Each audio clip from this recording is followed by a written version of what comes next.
Hello, friends, and welcome to a new story. In this episode, I'll be telling you the tale of Daniel and Victoria, the fiercest alien woman in the galaxy. Buckle up and get ready to dive into the story. Enjoy. I signed the contract without reading it, and now I have to marry the fiercest alien woman in the galaxy. There are, Daniel had always believed, exactly three kinds of documents in the galaxy: the ones you read carefully, the ones you skim, and the ones you sign at 4 in the morning while a Grellian debt collector named Oswuth stands close enough that you can count the individual bristles on his neck. This settlement belonged firmly to the third category, and Daniel handled it accordingly, which is to say he found the line at the bottom marked with a small, hopeful, blinking arrow, pressed his thumb to it, and felt his entire life become someone else's problem. Done, he said with the giddy relief of a man watching a very large rock roll off his chest, and, ideally, onto Oswuth. We're square. I'm square. Everything is beautifully geometrically square. Oswuth studied the ledger as it chimed and turned a satisfied green. The Grellian had 4 eyes, and Daniel had learned over their long and unpleasant acquaintance that when all 4 narrowed at once, it meant trouble. When only 2 narrowed, it meant math. Right now, 2 were narrowed. Debt cleared, Oswuth confirmed, in the wet, gravelly voice of someone gargling small stones. Congratulations, traitor. You are a free man. There was a pause here that Daniel, in retrospect, should have noticed had a shape to it. Mostly. Mostly is my favorite amount of free, Daniel said, already gathering his coat, his dignity, and the 2 remaining credits to his name. He had a ship in Dock 9 and a departure window that closed at dawn, and he intended to be on the far side of it before Valen Station's suns finished dragging themselves over the horizon. Valen was the kind of border station where the recycled air tasted faintly of regret, and everyone's smile was a transaction. He would not miss it. He would not miss any of it. He celebrated in the only cathedral available to a man of his means, the station cantina, a low-ceilinged sprawl of mismatched gravity and worse liquor, where a bartender, the approximate size and temperament of a cargo loader, poured him something luminous and blue that he did not ask questions about. Daniel raised the glass to his own cleverness, to signing fast, to reading never, to being at long last unburdened. He was 2 sips into being unburdened when the doors opened and the temperature of the room dropped about 10 degrees in a way that had nothing to do with the ventilation. They came in a wedge of 6, tall, silver-robed, moving with the frictionless glide of people who had never once in their lives been told to hurry up. Catherine. Daniel knew them the way everyone in the border systems knew them, as the galaxy's most fastidious bureaucrats, the species that had turned the drafting of contracts into something between a religion and a blood sport. The cantina, which had been loud, became the particular kind of quiet that costs money. The lead Catherine consulted a glowing tablet, then turned toward Daniel with an expression of luminous, terrible courtesy. Daniel, it said. Just the one name. It landed like a verdict. On behalf of the Concord, we bring our warmest felicitations. Thank you, Daniel said, because his mother had raised him to be polite even to omens. Felicitations on what, precisely? On your marriage. There is a specific sound a man makes when luminous blue liquor attempts to exit through his nose, and Daniel made it. My what? Your union, the Catherine clarified, mistaking his horror for excitement, which was generous. It extended the tablet, and there, gleaming up at him, was the settlement. His settlement, the beautiful geometrically square settlement, scrolled helpfully past the first page to a clause he had absolutely catastrophically never read. He watched the words assemble themselves into meaning with the slow dread of a man watching his own ship depressurize. Consolidation of debt, transfer of obligation, and there, in the elegant, merciless Catherine hand, binding matrimonial alliance, to be honored in person, non-negotiable, non-refundable. See, there's been a clerical thing, Daniel began, in the reasonable tone of a man reasoning with a landslide, a misunderstanding, a tiny administrative hiccup. I signed to clear a debt.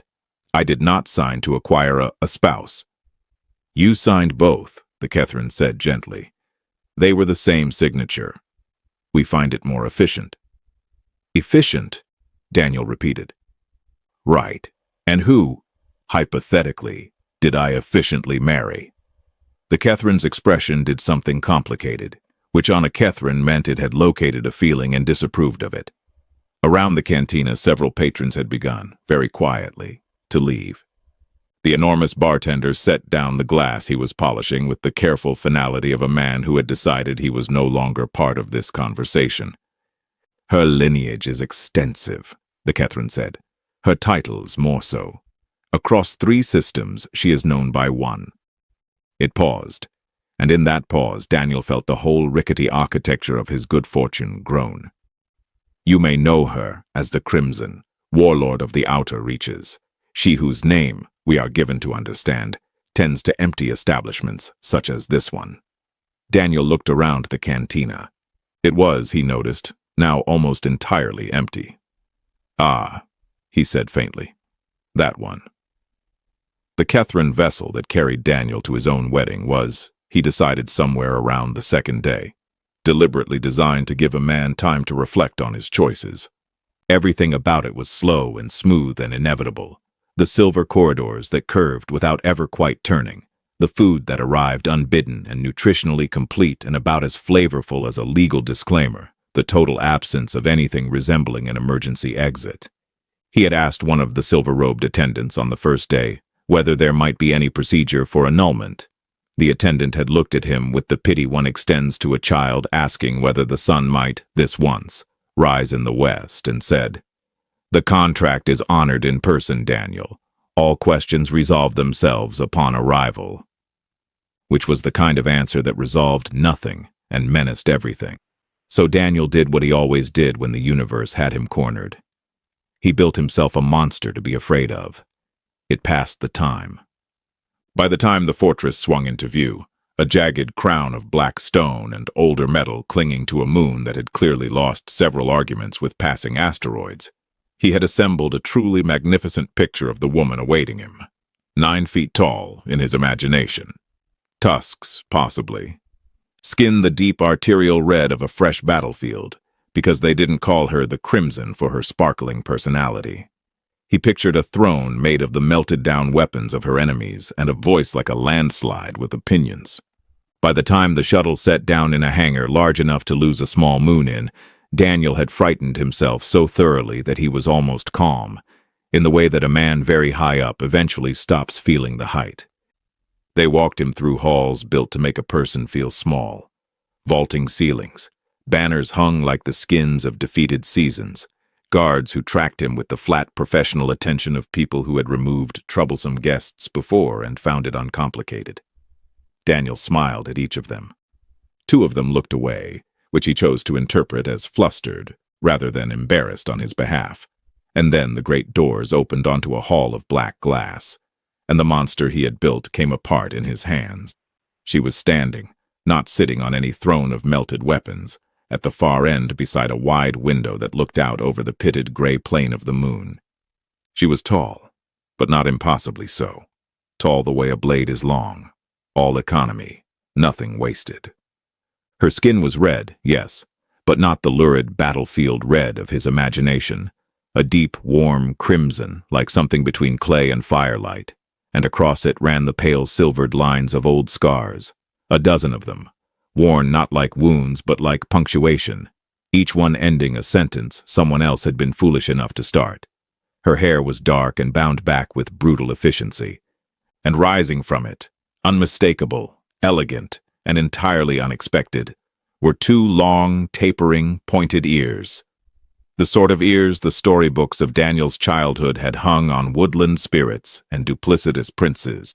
She looked, he realized, with the particular vertigo of a man whose entire threat assessment has just been repossessed, unsettlingly like a woman.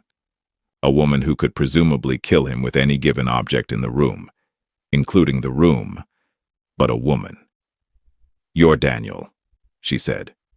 Her voice was low and even and carried without effort, the voice of someone who had never once in her life needed to raise it to be obeyed. It was not a question. She said his name, the way one reads an item off a manifest one had hoped would not be there. "I am," he said. "And you're—" He gestured vaguely, encompassing her, the hall, the banners, the general atmosphere of imminent violence. "Victoria, the Crimson, warlord of the— I want to say the outer reaches. You want to say correctly." She crossed the distance between them without seeming to hurry, and Daniel discovered that a person could be terrifying and slow at the same time, which he had previously assumed were mutually exclusive. She stopped a precise arm's length away and looked at him the way a surgeon looks at a growth. "You read the contract." "I did not, actually. No. That's sort of the entire foundation of my being here." Something flickered across her face, gone before he could name it. "You signed a binding matrimonial alliance with the Crimson without reading it. When you say it like that, it sounds reckless." "I am telling you how it sounds," she said, "so that you understand precisely how little I expected of the man they were sending me." She turned, walked back toward the window, and delivered the rest to the gray plane rather than to him, as though he did not merit a full rotation. "Understand this, husband. I signed for reasons of my own. Alliance, advantage, not company, and certainly not yours. You will be housed. You will be fed. You will keep to the West Wing. You will not speak to my people, and you will make no claim on me, my time, or my patience." She glanced back, just once, crimson and unreadable. "Stay out of my way, and try not to die in a manner that embarrasses either of us. Do that, and we will get along beautifully." Daniel, who had come braced for a monster and been handed something far more dangerous, a person, heard himself say, "That's the warmest welcome I've had all week, honestly," before his sense of self-preservation could stop him.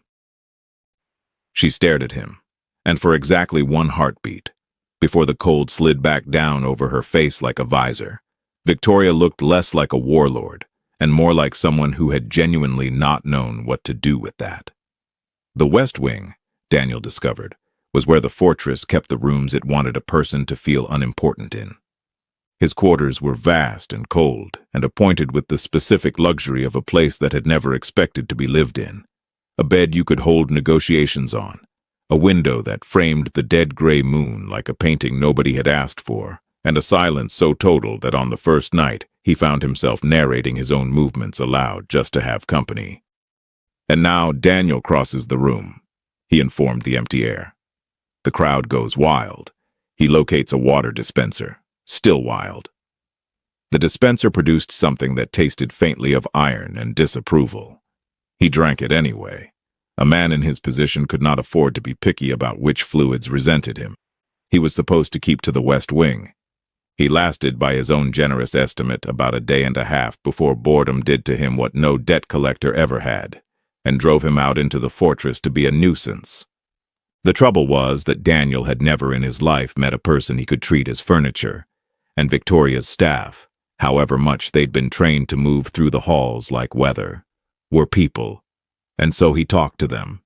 He learned that the enormous scarred guard who stood outside the eastern armory was named Torvald, that Torvald had opinions about the fortress kitchens ranging from lukewarm to volcanic, and that Torvald could be induced to share these opinions if you asked him with genuine interest, and did not flinch when he loomed. Daniel did not flinch. Daniel had spent his professional life not flinching at things far more solvent than Torvald. Within 3 days he knew the name of the woman who ran the hydroponics bay, the name of her extremely ugly and beloved pet, a 6-legged thing called Brutho that Daniel scandalously described as sort of adorable, to its owner's visible emotional collapse, and the fact that nobody, in the living memory of anyone he spoke to, had ever asked any of them how their day was going. That last one snagged in him like a hook. He learned the shape of the place the way a trader learns a market, by listening for what people didn't say, and what they didn't say, all of them, in the careful spaces around their words, was that they served Victoria out of fear, and had never once imagined there might be an alternative. She ruled the outer reaches through the simple, brutal arithmetic of it. She was the most frightening thing in any room, and so the rooms did as they were told. Her marriage, his marriage, the absurd accidental fact of it, was a move on a board he was only beginning to see the edges of. There was a rival out there in the dark between systems, another warlord whose territory pressed against hers like a held breath, and the Catherine alliance the contract had bought her was armor against a war she believed was coming. He was, in this reading, a footnote, a signature, a convenient human-shaped clause. He decided with the reckless optimism of a man who has already lost everything and finds it clarifying, to be a very annoying footnote.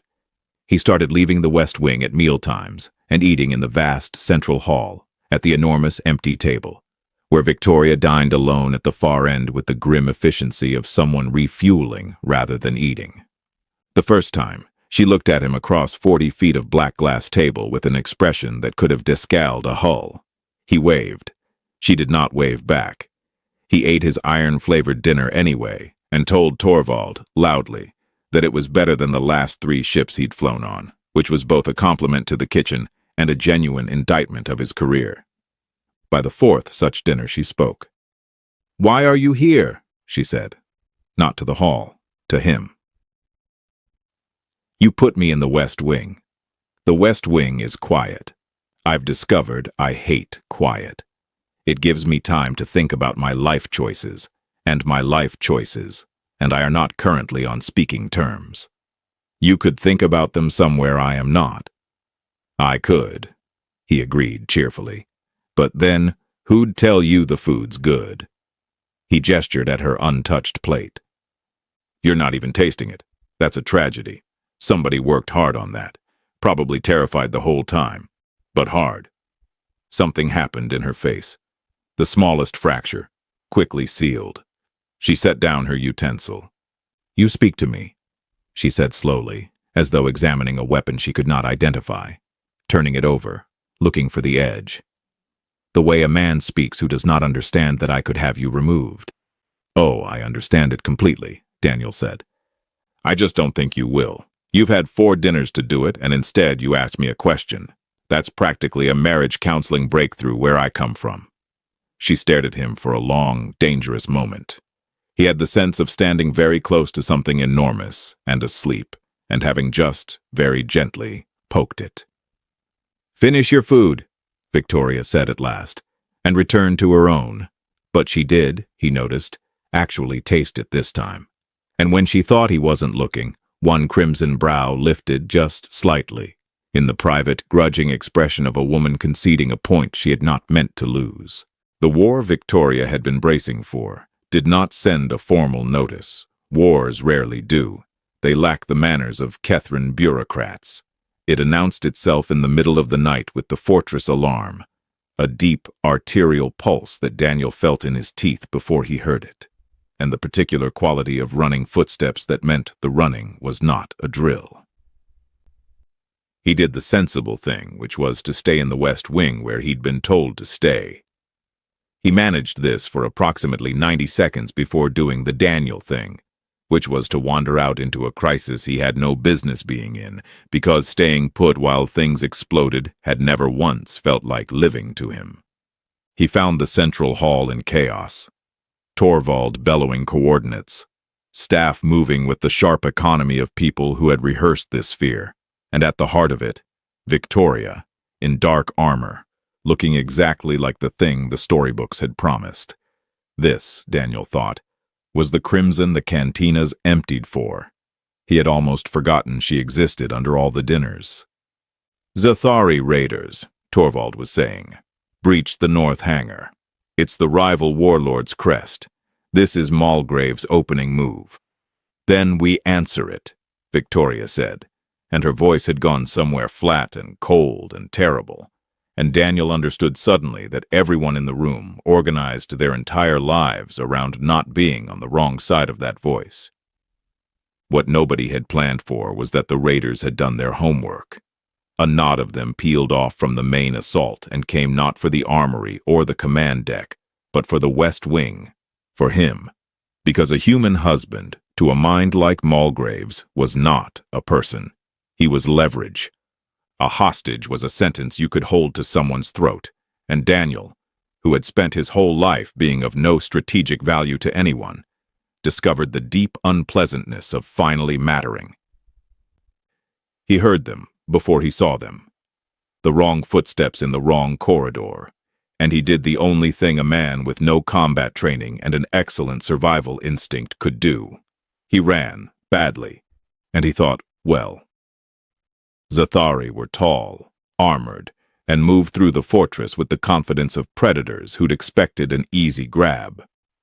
What they had not accounted for was that the corridors of the West Wing were a maze Daniel had memorized out of sheer boredom, or that he'd spent 3 days befriending the woman who ran hydroponics and therefore knew exactly which door opened into the bay where the atmosphere was kept, at a humidity that fogged a Zathari visor solid in about 4 seconds. He led them there. He fogged their helmets. He hit the emergency pressure seal.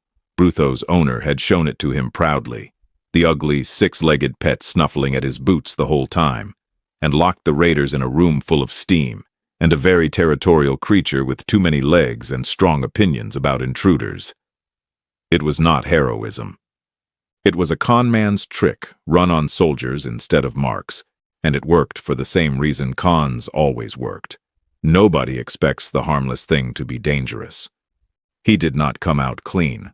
One of them had gotten a hand on him before the seal dropped, and the blow it landed drove him into a bulkhead hard enough that the world went briefly and interestingly sideways. He came to on the floor with the taste of blood and iron. The water, it turned out, had been foreshadowing, and Torvald hauling him upright, and beyond Torvald, cutting through the smoke with her blade still wet and her armor scored, was Victoria. She had come. That was the thing his rattled brain kept circling back to, stupidly, all through the pain. The assault was breaking. The raiders were routed at every point. She was the Crimson, and she had a war to run and a fortress to hold, and she had come to the West Wing. For him. The footnote. "You were told," she said, crossing to him, and her voice was doing something complicated and unfamiliar. "To stay in your quarters." I got bored. He spat blood, tried for a grin, achieved roughly 40% of one. Also, they were coming to kidnap me, which felt rude to just wait around for. I improvised. There's 4 of them locked in hydroponics with Brutho now. I'd give them about an hour before they'd sign anything to get out. Bit like me, really. She crouched in front of him. The whole hall had gone quiet. Not the fearful quiet he'd grown used to, but something watching. Something that had never seen its warlord kneel to anyone. She looked at the blood on his face, and the trick he'd pulled with the pressure seal, and the fact that he had defended her people with nothing but nerve and a con, and no earthly reason to, when running for a ship, would have been smarter, when running had always been smarter, when everyone she had ever known would have run. "You could have left," she said, very quietly, so only he could hear it. It did not sound like an accusation. It sounded like a question she did not have the framework to ask out loud. "Yeah," Daniel said. "Didn't seem right, though. You'd have had nobody to tell you the food was good." And Victoria, the Crimson, warlord of the outer reaches, whose name emptied cantinas across 3 systems, looked at her accidental human husband bleeding on her fortress floor, and did not have the first idea what to do with the blow that landed then, the one she'd never learned to block, because in all her dozen conquests, no one had ever thought her worth staying for.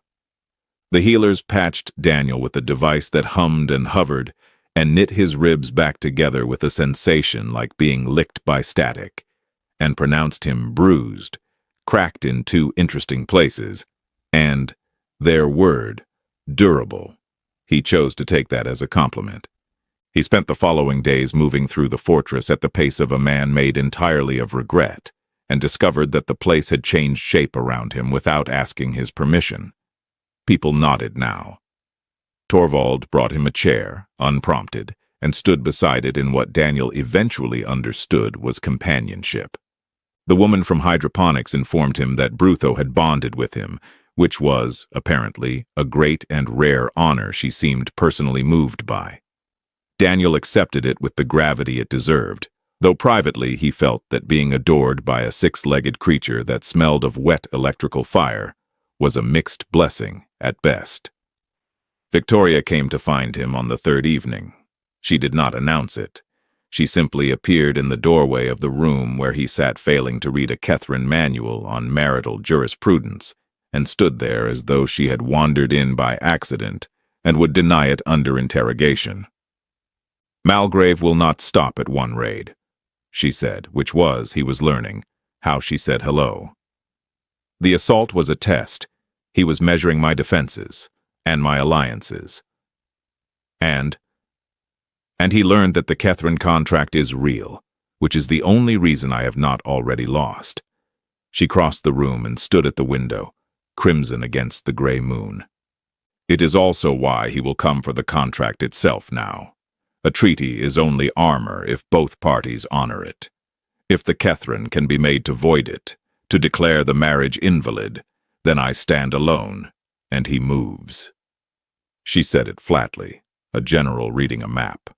But her hand, Daniel noticed, had closed slowly around the windowsill. He should have made a joke. He had one loaded, something about how the marriage was already so invalid it had transcended into a higher plane of invalidity, but he looked at that clenched hand and let it go. And can they?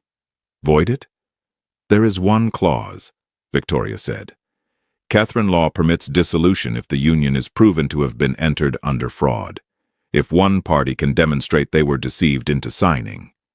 She turned then and looked at him, and for the first time since he'd met her, there was something almost like apology buried under the cold. "You did not read the contract, Daniel. Malgrave's agents have already filed the claim. They intend to prove that you were tricked, which you were, and thereby unmake the alliance.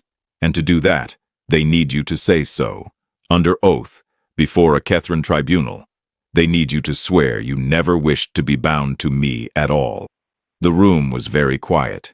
Somewhere below, Brutho was making the wet mechanical noise that passed for its snoring. "Ah," Daniel said. "So the whole thing hinges on me, standing in front of the galaxy's most literal-minded lawyers, and telling the truth about how I signed that contract."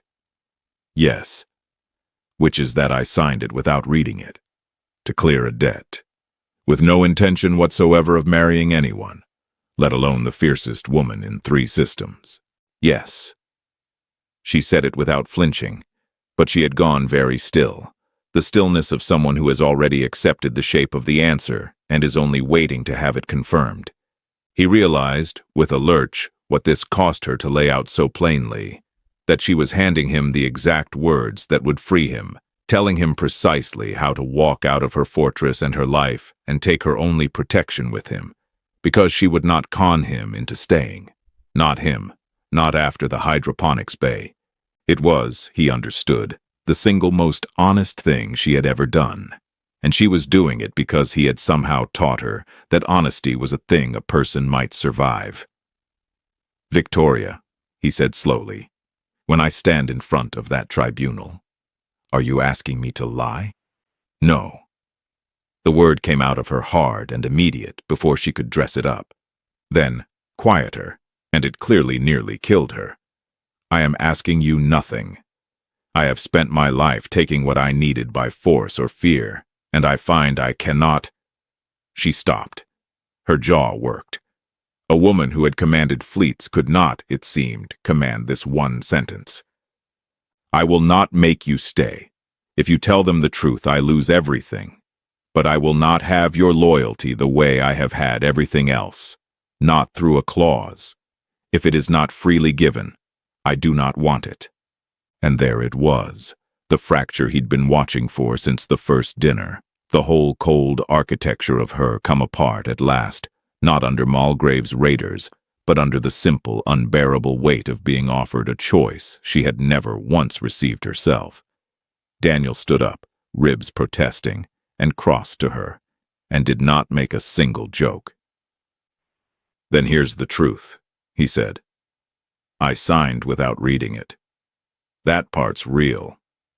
But if you want to know whether I was deceived into this marriage. He shook his head. Nobody tricked me into staying. I chose that part. Every dinner, every corridor. I've been choosing it since the hydroponics bay, and I'll choose it in front of their tribunal, out loud, on the record, in whatever language makes it stick. He watched the disbelief war with something raw in her crimson eyes. You've been waiting your whole life for someone who wasn't afraid of you. Turns out I'm too broke and too stupid to be afraid. Lucky you. For a long moment, Victoria the Crimson, warlord of the outer reaches, said nothing at all. And then she laughed. A startled, cracked, wholly undefended sound. The first he had ever heard from her. The sound of armor she'd forgotten she was wearing finally hitting the floor. The Catherine Tribunal convened in a chamber of white light and unbearable acoustics. The sort of room designed so that a lie would echo and shame you. 3 arbiters sat in a row like a jury of disapproving moons, and between them and Daniel stood Malgrave's agent, a sleek, silver-tongued Zathari advocate who had clearly never lost a case and intended to keep the streak alive. Victoria was not permitted in the room. That was the cruelty of it. The whole thing turned on Daniel, alone. And she had to wait outside with Torvald and a war she'd lose or keep, depending on the honesty of a man she'd known for a handful of weeks. The advocate was good. He laid out the fraud with surgical elegance. The debt, the 4 in the morning signature, the unread clause. The human was deceived, he purred to the arbiters. He signed to clear a debt, not to wed. He will tell you so himself. Ask him. Ask him whether he read the contract before he was bound. I didn't, Daniel said. The advocate's smile widened. The arbiters leaned forward. Ask me the rest, though, Daniel went on, because you keep stopping the question early, and I've noticed that's a thing lawyers do when they're afraid of the answer. Yes, I signed without reading it. Yes, I was an idiot at 4 in the morning with a Grellian breathing down my neck. But Catherine law doesn't ask whether I read a document. I looked it up. You people write very thorough manuals, and I had a great deal of quiet time to read them, which is its own tragic story. Your dissolution clause voids a union entered under fraud. Fraud requires that I was deceived about the nature of what I was agreeing to and that I would not have agreed had I known. He spread his hands. So here's my sworn testimony on the record, in whatever binding grammatical tense makes it stick. Knowing everything I know now, the marriage, the fortress, the warlord, the iron-flavored water, the 6-legged creature that has decided I'm its mother, would I sign that contract again? He looked each arbiter dead in their luminous eyes. Yes, gladly. Today, sober, with a pen I'd bring myself. There was no fraud. There was a very fortunate accident, and I'm claiming it on purpose. The chamber rang with it and did not throw it back at him, because it was true, and the room had been built for lies. The lead arbiter consulted the others in the silent Catherine way, a flicker of expressions like weather over a field. Then it turned to the advocate with luminous, terrible courtesy. The claim of fraud requires an unwilling party. We do not appear to have one. A pause, shaped exactly like the one that had ruined Daniel's life on Valen Station, except this time he heard the shape and grinned at it. The union stands. The alliance holds. We find the matter, as you humans say, beautifully square. Malgrave's war ended not with a battle, but with a filing. An alliance that could not be dissolved was an alliance he could not fight around. And a warlord who picks a war he's already lost is a warlord who becomes, very quickly, a footnote himself. Within the season, his coalition fractured. 2 of his own captains, reading the arithmetic, defected to Victoria's banner. The Catherine, who admired nothing so much as a contract honored precisely, extended the Concord's protection in full. The outer reaches went quiet, not the fearful quiet Daniel had first walked into, but something closer to peace. which he was coming to understand was just fear that had finally been given an alternative. The fortress changed with it. Torvald, it emerged, had a startling gift for terrible puns once he decided Daniel could be trusted with them. The hydroponics bay expanded. Brutho produced an unexpected litter of equally ugly and equally beloved offspring, and the great black glass dining table stopped being a place where a warlord refueled alone at one end. Daniel saw to that. He had opinions about the food, loudly, at every meal, and the kitchens, no longer terrified, began to cook as though someone might actually enjoy it, and one evening produced something that did not taste of iron and disapproval at all, and Victoria ate all of it and said nothing, and Daniel counted it a victory greater than the tribunal. He had changed too, and he knew it, in the way a man knows he's finally standing up straight, after years of a limp he'd stopped noticing. The traitor who'd signed anything to escape any room had become a man who stayed, who could be relied upon, who mattered and had stopped finding it unpleasant. His whole life he'd run from the moment things got heavy. He'd learned, in a fortress on a battered moon, that some weights were worth carrying, and that the trick was choosing them yourself. On the last night of the season, Victoria found him at the window, watching the gray plane that no longer looked dead to him. She stood beside him, crimson and scarred, and these days, unarmored in more than one sense. In her hand was a fresh document, its first page blank. "What's this?" he said. "A contract." The corner of her mouth moved. Catherine law permits a union entered by accident to be reaffirmed by intent. A second signing, freely given, or not at all.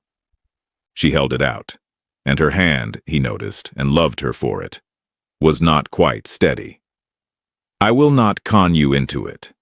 I only wondered if you might read this one first." Daniel took it. He looked at her, the fiercest woman in the galaxy, who had ruled through fear because no one had ever offered her anything else, and who was now offering him a choice, standing in the open the way she'd taught herself to stand because a clumsy, honest human had shown her honesty was survivable. He read every word, all of it, front to back, twice, out loud, until she laughed her cracked, undefended laugh and told him to stop. Then he signed at the bottom, on purpose, and meant it. Daniel spent his whole life running from anything that felt heavy. He signed away his future to escape a single hard night, and in doing so, stumbled into the one thing he'd never had the courage to choose on purpose: staying. And Victoria, who conquered a dozen worlds, who emptied cantinas with her name, had never once been conquered by the only thing that ever frightened her: someone unafraid to simply be kind to her. They didn't fall in love because the contract told them to. They fell because, for the first time, each of them met a person who wanted them freely, and not out of fear or debt or need. So let me leave you with this. How many of the walls you've built were meant to keep pain out, and quietly kept everyone else out too? How often do we rule the little kingdoms of our lives through fear, simply because no one ever showed us there was another way? And if someone honest walked in tomorrow, unafraid of you, offering nothing but kindness, would you recognize it? Or would you, like Victoria, mistake the one thing you'd been waiting for your whole life for a weapon you didn't know how to counter? Sometimes the truest choice isn't the one we make in a hurry, in the dark, at 4 a.m. It's the one we go back and sign again, in the light, having read every word and meaning it this time. The end. Friends, we've reached the end of Victoria and Daniel's story. Don't forget to enjoy this wonderful story and leave your thoughts in the comments below. Don't forget to subscribe to our channel so you don't miss the next story. See you in the next adventure. Goodbye.